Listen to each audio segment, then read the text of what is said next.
Hello. हां जुई, तुझ्या आईचा फोन आहे, बोलून घे. हॅलो. काय? कसं काय? हे बघ, तू टेन्शन नको घेऊस, मी लगेच येते. काय झालं? काय? माझ्या वडिलांची तब्येत बिघडली आहे माझ्यामुळे.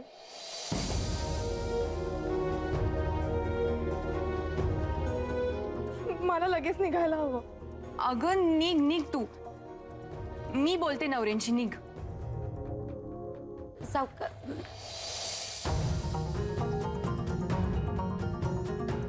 काय ग बाई, काय झालं या पोरीचं?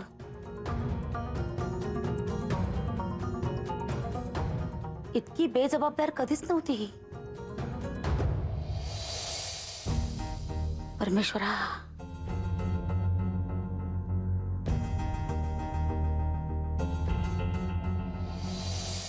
जुईनं आपलं ऑफिस जॉईन केलं तेव्हा किती साधी होती ना ती. तोंडातून एक शब्द बाहेर पडायचा नाही कधी. आपणहून कधी काही बोलायचे नाही. बरं, कोणी काही विचारलं ना तर तिचं आपलं एका शब्दात उत्तर ठरलेलं असायचं. पण आता अशा काहीतरी विचित्रच वागायला लागली ती. इतकी गोड, साधी, सरळ मुलगी इतकी चिडचिड का करायला लागली कोणास ठाऊक. त्यामुळेच तिच्याकडे बघितलं ना की जरा वेगळं वाटायला लागतं. खरं तर ती बोलायला लागली ही खूप चांगली गोष्ट आहे, पण ती ज्या प्रकारे बोलते ना ते चुकीचं आहे. म्हणजे माणसाने मत व्यक्त केलंच पाहिजे, कारण आजच्या या जगात जो सहन करतो ना त्याच्या नशिबी फक्त दुःखच येतं. सगळेच त्याला डॉमिनेट करतात. मला असं वाटतं ना की जुईची सहनशीलता आणि प्रमाणाबाहेरचा शांतपणा आता ब्लास्ट होतो. तिने खरं तर आईबाबांचं ऐकून सरळ लग्न करून मोकळं व्हावं. खरंय, उगाच जयच्या आशेवर थांबण्यात काही अर्थ नाही. खूप साधा मुलगा आहे ग तो. नंदिनी मॅडम, जय साधाच आहे. मुळात काय आहे, जुईचा हा चॉईस असूच शकत नाही. ती मूर्ख आहे.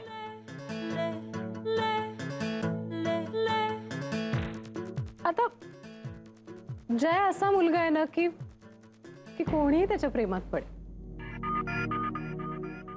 त्याचं चांगुलपण काय आहे माहितीये का, तो बिचारा सगळ्यांची प्रेमाने वागतो.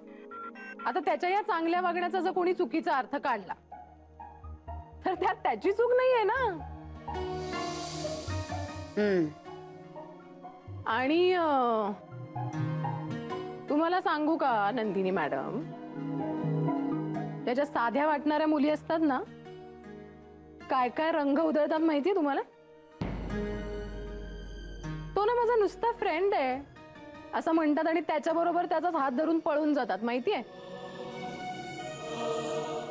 नाही, तुम्हाला नाही कळणार या गोष्टी, कारण तुम्ही खरंच साधे आहात. तुमचं ना असं नुसतं दाखवायला नाही हो साधेपण. रजनी बास. अगं किती बोलतेस तू. जुई खरंच साधी सरळ मुलगी. ती काहीही बोलत नाही, ऐकून घेते म्हणून. साधी सरळ, ठीक आहे, मी गप्प बसते. अर्थात माझ्या गप्प बसण्याने काहीच होणार नाहीये. उद्या जेव्हा गोष्टी तुमच्या डोळ्यासमोर येतील ना, तेव्हा तुम्हाला आजचे हे माझे शब्द आठवतील. लक्षात ठेवा.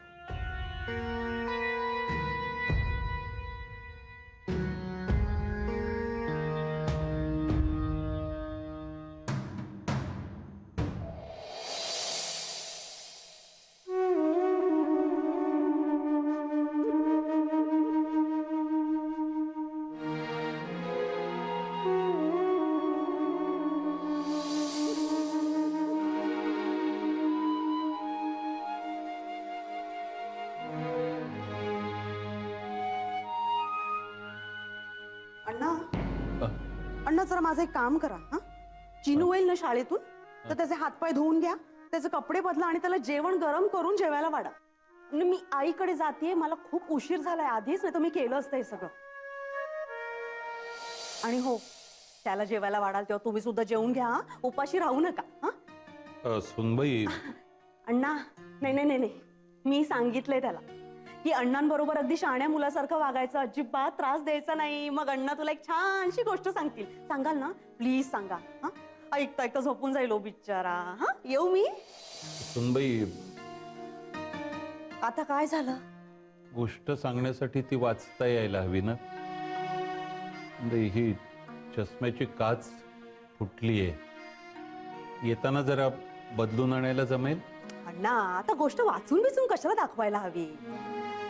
एखादी आठवेल ती सांगा ना, त्यात कसलं आलंय चॉईस? सांगा एखादी बोध कथा, हिसाब नीती काहीतरी सांगा, आठवेल ते. हा नाही, पण फुटलेली काच बदलायलाच हवी.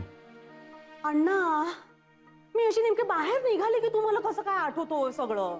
शी बाबा, आता माझ्याच्याने काही होणार नाहीये. हा,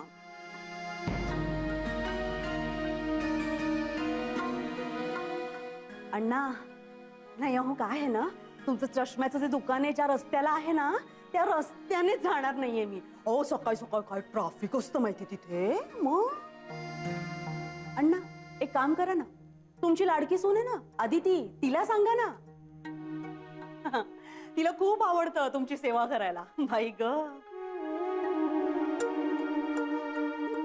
आवडतं मलाही तुमची सेवा करायला, पण तितका वेळ नाहीये ना माझ्याकडे आणि पैसेही. ठीक आहे बाबा, नोकरी करते, पगार मिळतो, तुम्हाला जे जे काही हवंय ना ते सगळं आणेल तुम्हाला. मग घ्या, बघितलं ना, उशीर झाला, आता बस पण चुकली माझी, रिक्षाने जावं लागणार आहे.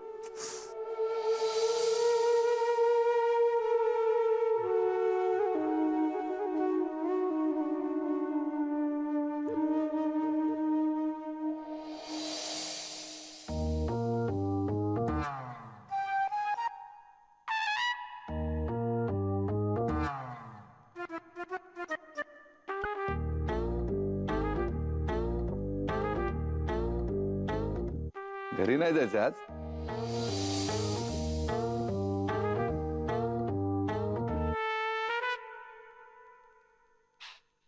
नंदिनी, आज घरी नाही जायचं?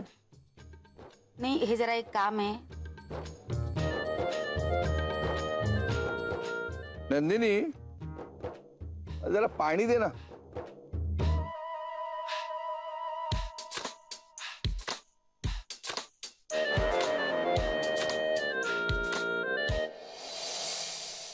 प्रॉब्लेम आहे? हा, प्रॉब्लेम काही? नाही नाही, हे अष्टविनायकाची टूर जायची आहे ना, सरांच्या आई पण जायच्यात बरोबर, उगाच की राहायला नको म्हणून एकदा चेक करते सगळं. मी करू का काही? नाही नाही, नको हो. तुमची उगाच अंबरनाथची लोकल चुकेल. तशी तुझी पण लोकल चुकणारच आहे की. नंदिनी, तू आईना कळवलंस ना तुला उशीर होणार आहे म्हणून? नाही तर तुझं सुद्धा जुई सारखं व्हायचं. अहो, हे काय भलतच. कळवलंय मी. बरं, येऊ मी?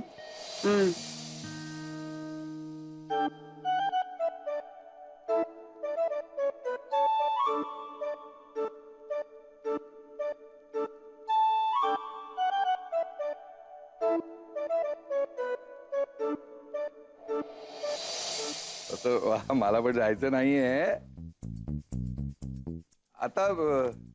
चष्मा गर्दीत पडणार नाही. गर्दीत म्हटलं चष्मा पडणार नाही. करेक्ट आहे. कदम काका, चष्म्याची नवीन दोरी एकदम छान दिसते. हा, अगं नुसती दोरी नाही छान दिसत आहे, काकांची पर्सनॅलिटी बघ. हो ना. एवढा फरक पडतो ना. कसा दिसतोय नंदिनी? कसा दिसतोय?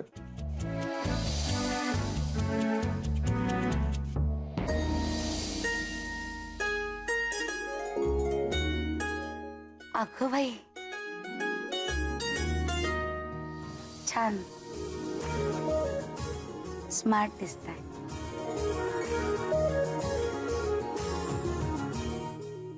यंग.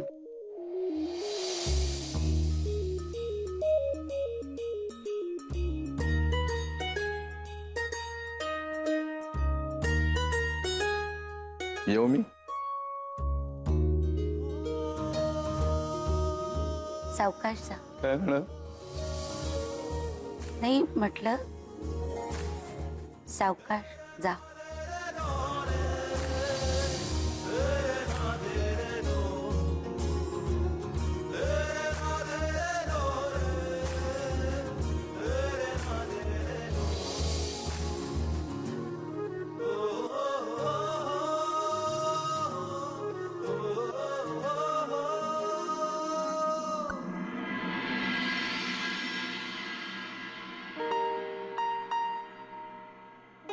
काकांना सांभाळता सांभाळता माझ्या नाकी नऊ आले होते. तू कुठे होतास आणि गॅरेज मध्ये. तू रात्रभर गॅरेज मध्ये होतास? हो, कारण तुम्ही आरामात झोपल्यानंतर काकांना मी सांभाळत होतो. म्हणजे म्हणजे अदिती, जाऊ दे ना आता. ती जुई तिच्या घरी गेली ना, ते बरं झालं. खरंय, आता तिच्या घरी परत काही प्रॉब्लेम्स व्हायला नको.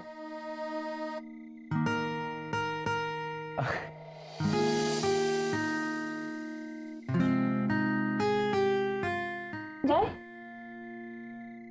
हसतोयस का तू? काही नाही, मला नंदिनी मॅडम आणि अरविंद सरांची आठवण आली. त्यांचं काय आता? कसले गोड आहेत ना ते. म्हणजे दोघं एकमेकांची एवढी काळजी करतात, एकमेकांचं मन जपतात, पण एकमेकांच्या मनात एकमेकांविषयी जे काही आहे ते एकमेकांनाच सांगू शकत नाहीयेत. किती क्यूट आहेत रे ती दोघं. खरं तर दोघांचे डोळे, दोघांचे हावभाव एकमेकांना हेच सांगत असतात, पण शब्द नाही. आणि गंमत म्हणजे या दोघांना जे एकमेकांबद्दल वाटतंय ते जगाला कळतंय बर का, पण त्यांचं त्यांनाच कळत नाही अजून. माणसाचं वय ही सगळ्यात गमतीची गोष्ट असते जे. म्हणजे बघ ना, लहानपणी मित्रमैत्रिणी असतात, तरुणपणी नवरा असतो, आणि म्हातारपणी साथ लागते ती आधाराची. जसं माणसाचं वय वाढत जातं ना, तशी त्याला एकटेपणाची जाणीव जास्त व्हायला लागते. वय असेपर्यंत हाके लावू मिळते, मग नंतर तीही मिळत नाही. ते मला आठवतंय, मी जेव्हा विरारहून निघाले ना, तेव्हा अण्णांच्या डोळ्यात पाणी होतं रे, अगदी लहान मुलांसारखं. का नसेल? आपण गिरगावातली चाळ सोडून विरारला राहायला जाणार हे कळल्या दिवसापासून अण्णांच्या डोळ्यातली अस्वस्थता बघतोय मी. आयुष्य गेलं का त्यांचं त्या चाळीत, शेजाऱ्या पाजाऱ्यांबरोबर सुखदुःख शेअर करण्यात. सदाकाकांशिवाय करमायचं नाही त्यांना. त्यांना अचानक असं फ्लॅटमध्ये नेऊन ठेवल्यावर दुसरं काय वाटणार? आधी ती हाकेला हो तेव्हाच मिळेल ना, जेव्हा ती हाक मारण्याची इच्छा होईल. तेही आपलंच घर असून मला असं वाटतंय अण्णांची तिथे खूप घुसमट होतीये रे. बरेच दिवस झाले मी अण्णांशी बोलले नाही ना. मी तुला सांगते, ते रोज आपल्या फोनची वाट बघत असणार. मी त्यांना फोन लावते.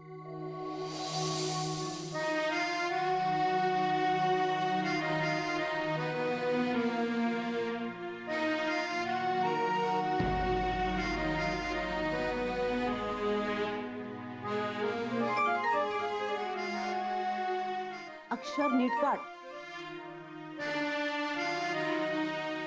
हॅलो अदिती. हॅलो. बोल, कशी आहे? आज आठवण आलीये का अण्णांची? एक मिनिट हा. या, तुमच्या लाडक्या अदितीचा फोन आहे. बोला. अदिती, अण्णा, कसे आहात तुम्ही? मला काय होणार, मी बरा आहे. अण्णा, तुम्ही बरे असलात तरी या आठवड्यात तुमच्या सगळ्या टेस्ट आपण करूया. हं? अण्णा, आम्ही ठरवलंय. नाही अगं, पण मी ठणठणीत आहे, नको. तुली, नाही, मी तुमचं काहीही ऐकणार नाही.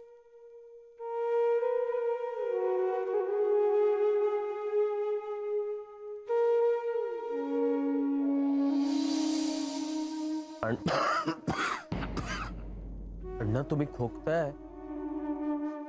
जय रे, पण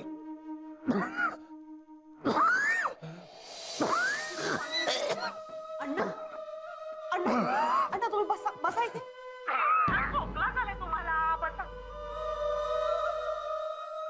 चिनू, पाणी आण पटकन. बसा बसा बसा. हॅलो अण्णा, जय. अरे, पगार झालाय की नाही तुमचा? नाही अजून. नाही झाला की सांगा बरं का. आणि आदितीला म्हणावं आता जरा नोकरीवर नीट लक्ष दे. 3 लेट मार्क झाले ना की अख्ख्या दिवसाचा पगार कापला जातो म्हणे तिचा. बाई ग, परवडण्यासारखं नाही ते आपल्याला. हा, आणि आई ते ना, अगं मला पण बोलायचं ते. अगं नाही तू ते. काका, अरे काका तू कधी येणार आहेस? हिनू, येईन, लवकरच येईन. काका, तू मला ती बॅटरीवाली कार आणणार होतास ना? हो, मी येताना घेऊन येईन. नको काका, मला नको ती कार. त्यापेक्षा ना अण्णांच्या चष्म्याची काच फुटली आहे, ती आण.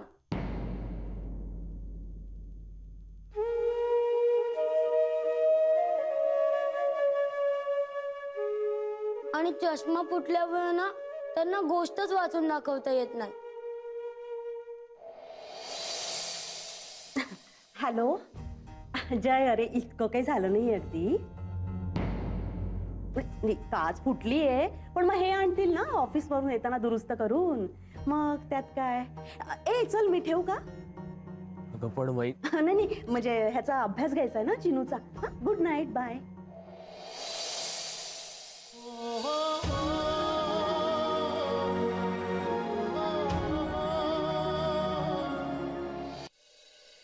अण्णा तिथे खुश नाही आहेत जय.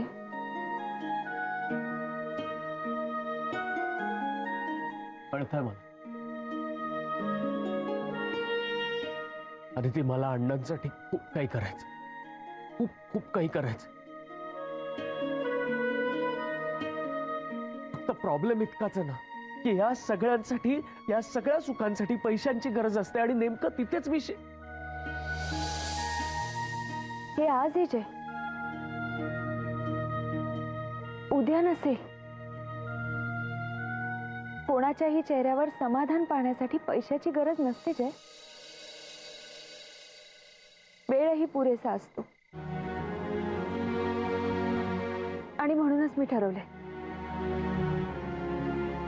उद्यापासून रोज विरारला जायचं. ती रोज कसं जमणार आहे?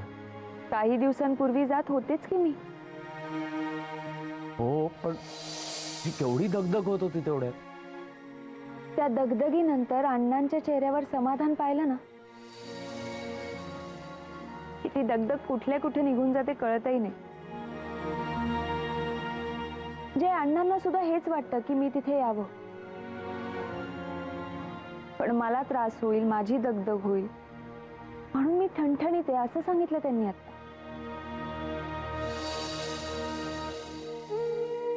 तिथून निघताना त्यांच्या डोळ्यात जो मी एकटेपणा पाहिला ना, तो नुसता त्यांना सांभाळून नाही जाणार आहे. त्यासाठी थोडा सहवास, थोडा संवाद हवा. आणि म्हणूनच मी तिथे जाते.